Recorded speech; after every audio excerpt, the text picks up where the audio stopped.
Bienvenue sur Good Morning Travail, j'ai le plaisir de recevoir aujourd'hui Mélodie Motta. Bonjour Mélodie. Bonjour. En référence au Grand Serge, c'est l'histoire de Mélodie Motta. Mélodie a le parcours de celle qui n'accepte plus de réussir à côté d'elle-même. Ingénieure dans le bâtiment, elle a longtemps mis son énergie, sa créativité et son désir d'écologie au service d'un système qui, selon ses mots, n'était pas prêt à évoluer. Quand la reconnaissance et l'écoute ne sont plus là, quand on se sent invisible, quelque chose finit par rompre. Alors Mélodie prend une décision radicale et simple, marcher. Sur le chemin de Compostelle, elle retrouve ce qu'elle avait perdu depuis longtemps, une sérénité intérieure, une joie de vivre, une direction. De cette traversée naît un documentaire autoproduit, fait avec une sincérité brute et une vraie délicatesse au cœur de la vie. Inspiré par l'idée attribuée à Gandhi, il faut d'abord se changer soi pour changer le monde. Le film suit un double mouvement, un cheminement physique sur la route et surtout un cheminement intérieur.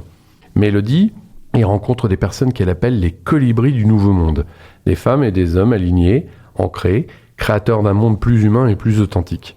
Sa philosophie tient en une conviction, changer son monde, le sien d'abord, n'est pas un repli, c'est une manière de reprendre sa place au service du collectif. Elle parle d'ailleurs moins d'individualisme que d'individuation, se trouver soi, pour contribuer plus grand que soi. Aujourd'hui, au cœur de la ville, il se diffuse en projection unique, cinéma, festival, lycée, et poursuit sa route après Montpellier, Utopia le 2 avril, Paris le 16 avril, puis il a envie de toucher bien plus large jusqu'à préparer à terme une fiction sur la thématique identique pour ouvrir encore davantage le cercle. Mélodie, vous dites que dans le bâtiment, vos idées écologiques, votre créativité n'étaient pas reçues et que vous vous sentiez pas vu, pas entendu. À quel moment vous vous êtes dit « je ne peux plus continuer » ? Je crois que ça s'est pas fait d'un coup, ça a été un processus intérieur. Et ce qui a mené à cette rupture, c'est que je sentais que je m'éteignais petit à petit. Disons, mon feu intérieur, ma joie de vivre disparaissait jusqu'à atteindre un stade où j'allais en RER au travail à Paris. Et un jour sur deux, je me disais, ça serait plus simple juste de sauter sur les radios RER pour plus avoir à vivre ça, quoi. Tellement je me sentais en décalage avec ma vie. J'avais l'impression d'être un alien dans un milieu où j'étais vraiment un alien, un ovni, quoi. Et je pense que ce qui a été l'élément de rupture, l'élément déclencheur de ce changement de vie, c'est vraiment le moment où j'ai pu me reconnecter à cette joie intérieure et où j'ai ressenti cette lueur en moi qui m'a dit mais en fait c'est pas ça ta vie, c'est pas ça toi. Toi t'es joyeuse, t'es heureuse et là t'es en train de t'éteindre. Donc c'est comme ça que assez comme une évidence en fait en marchant, j'ai compris que je devais m'éloigner de tout ça parce que je m'épuisais à essayer de changer quelque chose qui était pas prêt pour changer. Il y avait des signaux extérieurs, votre entourage disait mais ça va pas, tu perds ta flamme, tu perds ta joie, ou c'est une prise de conscience dans le RER, vous regardez les gens tous sur leur smartphone et vous dites non ça c'est pas le projet. C'était plutôt la deuxième option, parce que mon entourage, à ce moment-là, était justement dans la même dynamique que ce qui me correspondait pas. Donc, eux voyaient pas le problème, en fait, de ce que je vivais moi. Et ça leur paraissait presque normal, et ils me disaient de m'adapter, de changer. En fait, c'était plutôt à moi de m'adapter à ça. Et moi, j'ai grandi avec la vision que, justement, ce job, cette vie à Paris, c'était l'idéal, c'était la vie idéale. Et pour mon entourage, à ce moment-là, c'était le cas. J'avais vraiment tout réussi, quoi. Mais pour moi, c'était une prison dorée. Donc, réussi, c'est-à-dire les études, l'entretien de recrutement, la belle entreprise, et puis là vous dites non mais là il y a un décalage. Et alors pourquoi Compostelle ? Vous auriez pu faire de la voile, vous auriez pu faire je sais pas, des châteaux de sable. Pourquoi Compostelle ? Ça, j'avoue que c'est un peu un mystère. Je crois un peu au destin. Et en fait, on m'avait parlé du chemin de Compostelle. Là, ça m'est revenu. J'avais jamais fait de randonnée de ma vie. J'ai jamais randonné enfant, etc. Donc, j'aimais pas du tout marcher. Je marchais absolument pas. Et je crois que ça a été justement hyper challengeant pour moi d'aller marcher, tellement je le faisais pas et ça me paraissait inaccessible. Donc je pense que ça a été une grosse sortie de ma zone de confort à ce moment-là. Et c'est pour ça que ça m'a particulièrement appelée. Et après y avoir marché la première fois, j'avais marché déjà 5 jours une année auparavant, je me suis rendu compte du bien que ça me faisait et c'est pour ça que j'y étais retournée au moment où j'allais très très mal quand j'étais à Paris. Donc vous partez mal, marcher, alors comment on franchit le cap ? Parce qu'en général quand on est mal on a un peu tendance à à plus bouger, à attendre que ça se passe. Mais là, vous avez été dans l'action et c'est ce que vous préconisez en fait. Oui, ouais, c'est exactement ça. C'est ce que je recommande. Moi, c'est ce qui m'a toujours sauvée, hein, parce que moi, je parle vraiment c'était mon instinct de survie qui m'a guidée à ça. Pour la petite anecdote, quand j'étais sur le trajet pour aller marcher, j'étais en larmes. C'était très très difficile. C'était vraiment un énorme challenge pour moi. C'était pas du tout évident. Et en fait, ce qui m'a, disons, fait prendre conscience de tout ça, c'est que je me suis blessée sur le chemin. Je me suis fait des tendinites au tendon d'Achille. Et moi, j'aime bien analyser un peu tous les signes, les messages, les trucs. Alors parfois un peu à l'excès. Mais là, en l'occurrence, ça m'a vachement aidée parce que j'ai regardé la symbolique. Une tendinite au tendon d'Achille, c'est qu'on a un lien qui nous retient et qui nous empêche d'avancer, comme un boulet un peu qui nous tient à la cheville. Et donc, j'ai médité sur ça. Enfin, j'ai laissé la pensée faire chemin en moi jusqu'à réaliser ce que je devais quitter. Et en fait, quand j'ai pris conscience de ça, le lendemain, j'avais plus du tout mal, alors que le jour d'avant, je pouvais plus marcher, quoi. Ah, le corps parle et puis vous l'avez écouté et puis l'esprit a rassuré le corps en disant allez ça y est, on coupe ce lien, on va plus dans le monde avec les euros, dépendre d'une stratégie qui n'est pas conforme avec une voie intérieure. Vous faites ce chemin intérieur et ce chemin extérieur. Qu'est-ce qui vous pousse à communiquer auprès du plus grand nombre? C'est quoi? C'est une dimension égocentrée ou c'est une volonté altruiste? Honnêtement, j'ai toujours... en fait, quand j'ai retrouvé cette joie intérieure, j'ai vu autour de moi toutes les personnes qui étaient encore perdues dans un système qui leur correspondait pas. Et je me suis dit, mais c'est horrible, toutes ces personnes qui pensent que c'est ça le bonheur, qui pensent que c'est ça la vie, alors qu'il y a tellement d'autres choses qui existent et que justement, elles ont juste, entre guillemets, à se reconnecter à ce qui les fait vibrer pour être heureuses et pour avoir un réel impact sur le monde. Et moi, c'est là que j'ai eu envie de partager, c'est de me dire ce que moi, le chemin m'a permis, les apprentissages que j'ai pu avoir, recueillir, gagner. J'ai envie de les diffuser, de les partager au plus grand nombre pour permettre à chacune de justement se reconnecter à soi pour œuvrer au mieux dans le monde, mais en fait tout simplement en étant heureux. Et pour moi, c'est en permettant à chacun d'être heureux, d'exercer au mieux ses passions, ce qui les fait vibrer, que petit à petit, le monde, entre guillemets, peut changer et peut évoluer vers quelque chose de plus heureux aussi. Ouais, son monde intérieur. Pour reprendre l'exemple de la tendinite, mais aussi je sais pas, burn-out. Alors burn-out, c'est un peu un mot valise, hein, on va dire dépression, voilà, c'est plus ma génération. Vous avez pris aucune chimie, ni pour le talon, ni pour la dépression. Non. Vous avez fait un travail qui est un travail de chemin intérieur et en connexion avec la nature et une dimension spirituelle. Oui, exactement.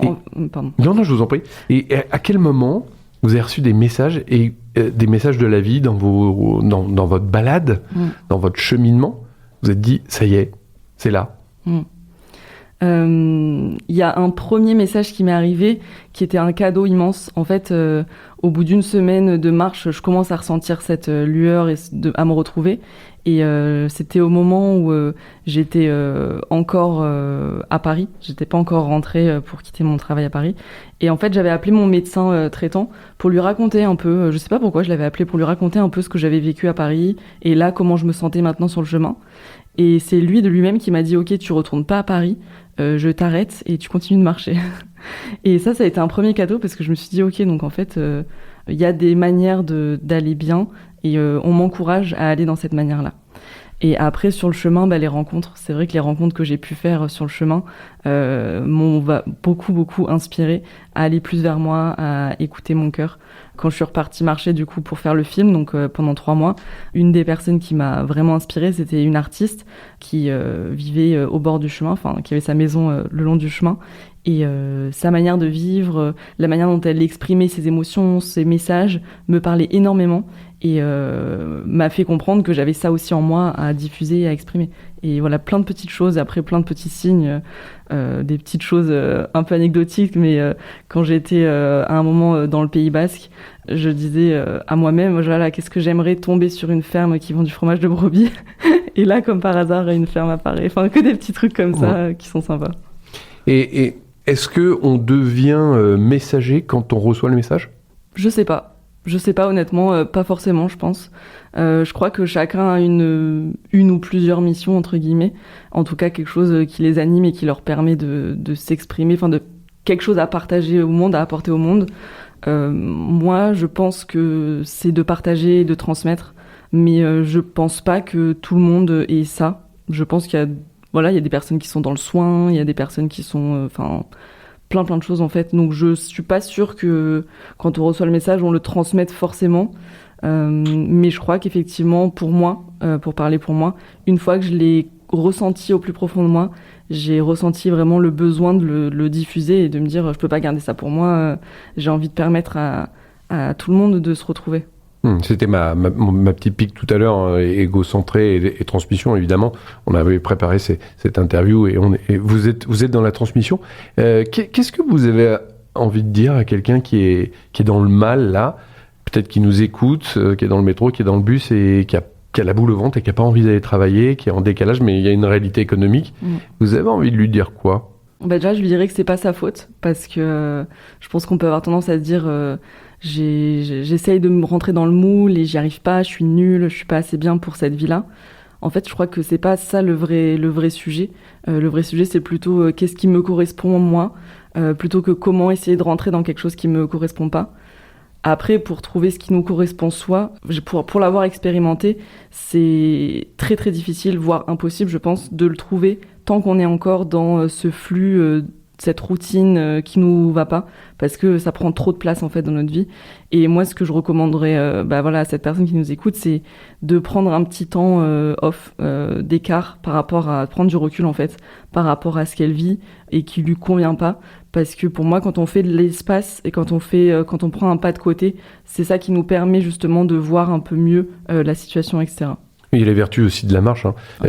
On oxygène le cerveau, on libère des endorphines, des énergies. On a un lien avec la nature qui nous transmet des choses qu'on n'arrive pas à... C'est pas visible, mais ça se ressent quand on fait une balade dans la montagne. C'est une réalité. Ouais. Je vous invite à faire des marches tous les matins pour les gens qui vont pas très très bien. Ouais, vous allez voir, vous allez appréhender les choses différentes. Je parle pas de courir, je parle de marcher. Ouais. Donc c'est un mouvement. La marche, c'est forcer la mécanique de la chute et on se rattrape. Et voilà, donc il y a cette dimension métaphysique, philosophique et spirituelle.